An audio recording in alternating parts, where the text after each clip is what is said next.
to him, pulled out a .45, and got 4 shots off before his gun jammed and killed the pastor, and he was tackled by parishioners. He had pulled out a knife and slashed, I guess he hurt himself and 2 other people, one seriously, and he's going to spend the next 85 years in the insane asylum. He got out because of insanity. So the governor, so the taxpayers in Illinois are on the hook for him. Yeah, that's great. Isn't that a nice ending? I remember that story, George. In fact, I was a reporter at Channel 4. I covered it when it first happened over there, and what a tragedy. But good to remember. And I don't understand why any church would want to turn itself into a potential target, but we've seen incidents of it. It's not like it hasn't happened. All right, Liz, let's go ahead and get to our guest, please. Here's the bottom line. Here's the bottom line. We need to get to the bottom of this. Get to the bottom of this. We've got to get to the bottom of this. The bottom line on the Mark Cox Show. That's the only way we're going to get to the bottom of this. That's the bottom line. Truth! You can't handle the truth! I want to say again what I've said from the beginning. This is a political witch hunt. In just 33 days, a court of law and a jury of my peers will let every person in Missouri know the truth and prove my innocence. In 33 days, this witch hunt will come to an end.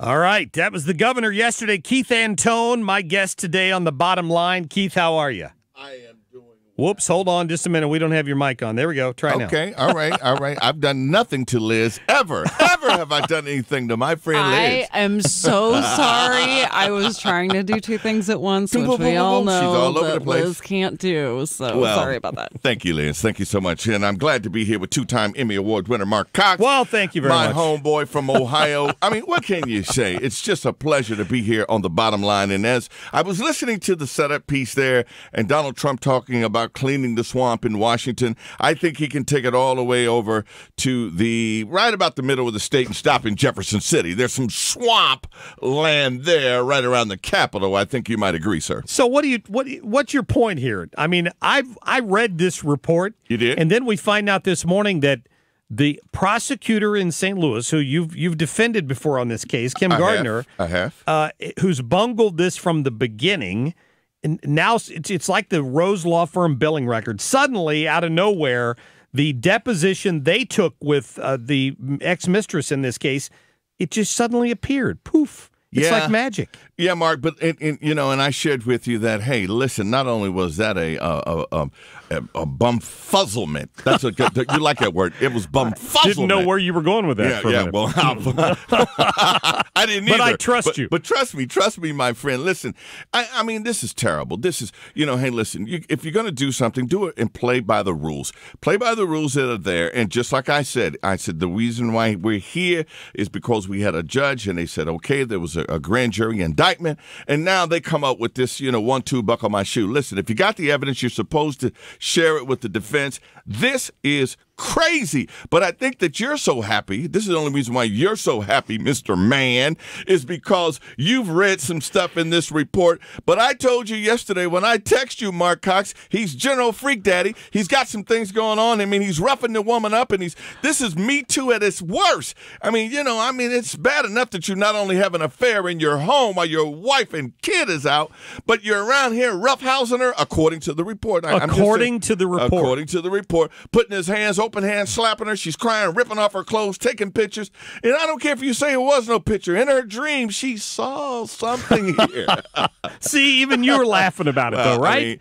I mean, come on. This is getting silly, though, and it's embarrassing. But would you agree that enough is enough, and it's time for him to stop taking his family through the humiliation here? It's time for him to take self out. He's not going to ever be reelected if he survives this. And his political career is over, Cox. If it was me, I would step away, but it wouldn't be me because I wouldn't have done something that's stupid to begin with. Okay, and I agree. So I do not at all defend his action because he's admitted to the affair. What's still at question here is what exactly took place, because apparently in the deposition that Kim Gardner just found, the mistress contradicts the testimony she gave to the legislature. So now you're going to get, they're going to go into court in 30 days, and a jury is going to hear a complete contradictory message from the defense. I mean, if you want to take away the credibility of a witness, that's all you have to do. This case is going to crumble. And once it does, here's what's going to happen. Once it does, the legislature won't have grounds for impeachment. I'm not sure they do now. But then for the rest of his life, he's saddled with these allegations that we now don't even know if there's a shred of truth to them, because she's told several different stories to several different people. Because she's been traumatized, Mark. Okay, listen, at the end of the day, if this happened 5 years ago, even 3, you have to agree, if this happened during the Clinton administration, back when, Tricky Bill was doing his thing and with Monica, I think had this happened prior to the Me Too movement, I think that he probably would have got a slap on the hand and you wouldn't have this uproar. But I think you'll agree with me that because of the Me Too movement and the heightened awareness, and it's wrong, no matter what. And I've always believed that what goes on between a man and his wife is between a man and his wife. And this happened before he was even governor. So I believe that. But once you are a public figure, it's all bets are off. And you have to be responsible and accountable for things. And in politics, you've been doing this. You've done TV, two-time Emmy Award winner, Mark Cox. You know that they go all the way back to to kindergarten. You know this, and it doesn't matter. I've seen it happen time and time again, and you know it. They've got pictures of Obama. He's not even in the White House, where they took a picture supposedly with Farrakhan, and now they're bringing it up, talking about, see, we told you. It was covered up. Well, that picture was covered up for years because they didn't want anybody to know. But it happened, though, before he got to the White House, right? Just ignore that. Okay, I will. But I think you're conflating something here. Oh, no, I really do. But because I've got the language right here. You've got it. I've got the language right here, and it's very clear in the Missouri Constitution. It's not about condoning what he did. It's about whether just embarrassing news is enough reason to impeach a sitting governor for something he did prior to taking office. You keep bringing up the Me Too movement. I don't see what the Me Too movement has to do with this, because these were two consenting adults. Not according to what she said. Well, not according to what she said in this one, but in the deposition to Kim Gardner, I'm told, she denies that there was anything forced or that he ever took a picture or that he ever got rough with her. So you got two different versions of this story. But still, he's not charged with assault. He's not charged with trying to act out 50 Shades of Grey. He's charged. But the point is, if there was evidence of that, they would have charged him with it. They've charged him with invading her privacy, and now there's not even any proof there was he ever even had a phone. She admits that. She thinks it was a dream sequence. So it's just more evidence of the governor's words, a witch hunt against this man for something that happened prior to him being in office. And you can't even claim that he used a position of authority over her. He was her client at a hair salon. He wasn't her boss. He wasn't the governor of the state of Missouri. These are two people who made a bad moral decision, two married people at the time, to have an affair. That's what it was. But it was an ex-Navy SEAL, and he was around there, and he was throwing his weight around, Mark, and he threatened, and he talked, and he threatened her. And listen, let me say this: did you listen to the tape? Did you listen to the tape, the audio tape? Sure, I did. With her and her ex-husband, that was never supposed to be released. She told him this doesn't go outside of this car, but he did it anyway. I'll tell you why he did it. Because in the testimony from him right here, he said to her, it says witness 3. You're assuming that's him. That is him. Okay. Witness 1 testified that witness 3 told her, I'm going to ruin your reputation and that of Eric Greitens. You guys are going down. I'm going to ruin this guy. I'm going to ruin this guy. And then he admits that an unidentified third party, who is that? Which Democrat is that paid him at least $15,000 to cover his lawyer fees?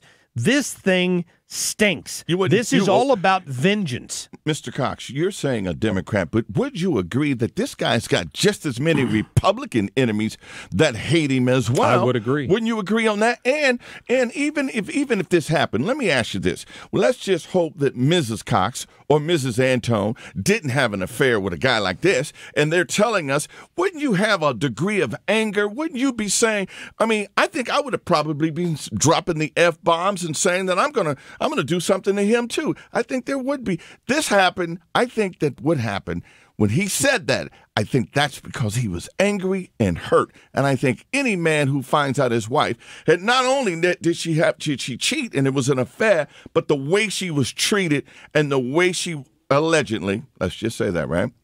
Allegedly the way that she was treated and what Mr. Greitens did to her in his home. It's all going to come out. Hell hath no fury like that of a man scorned. Is that what you're saying? That's exactly what I'm saying. Maybe that's it. But listen to this. Listen to the other testimony from the ex-mistress here.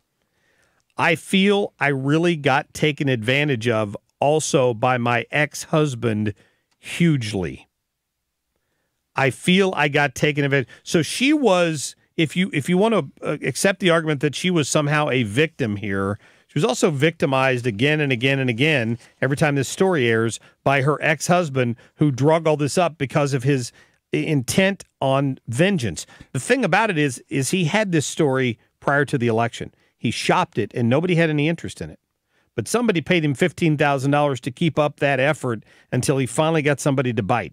Well, I agree, and I think that what's going to happen is, unfortunately, in this Me Too movement, I keep getting back here, you don't want to go there, but I do. In this Me Too era, what's going to happen in 31, 32 days, that she's going to get in there, and she's going to cry, and she's going to be, and the jury, and I heard Greitens say this, he wants to be judged by a jury of his peers. Certainly, these aren't your peers, my friend. These will be people from, it's going to be held here in St. Louis. These aren't the people that you would probably, because we know this is 80% of the registered voters in the city are Democrats. They're not even a jury of your peers if you want to really, be clean and come truthful with this. So I think what's going to happen is that's where the rubber's going to meet the road. Right now, all of this going back and forth and drop the two and the attorneys that doesn't mean a hill of beans. When he gets in court and they walk her in because she's gonna have to testify, and they bring her in and she starts boo-hooing and says and how he ripped me and he's man, it's over, done. He's gonna have to.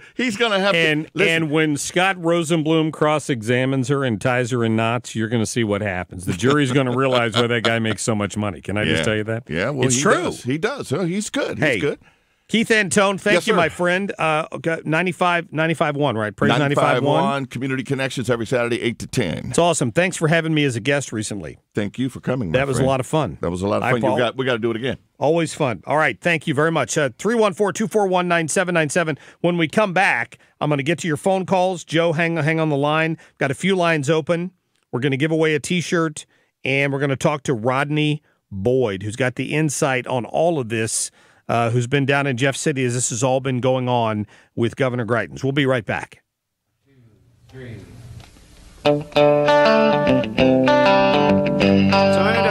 This is the Mark Cox Show.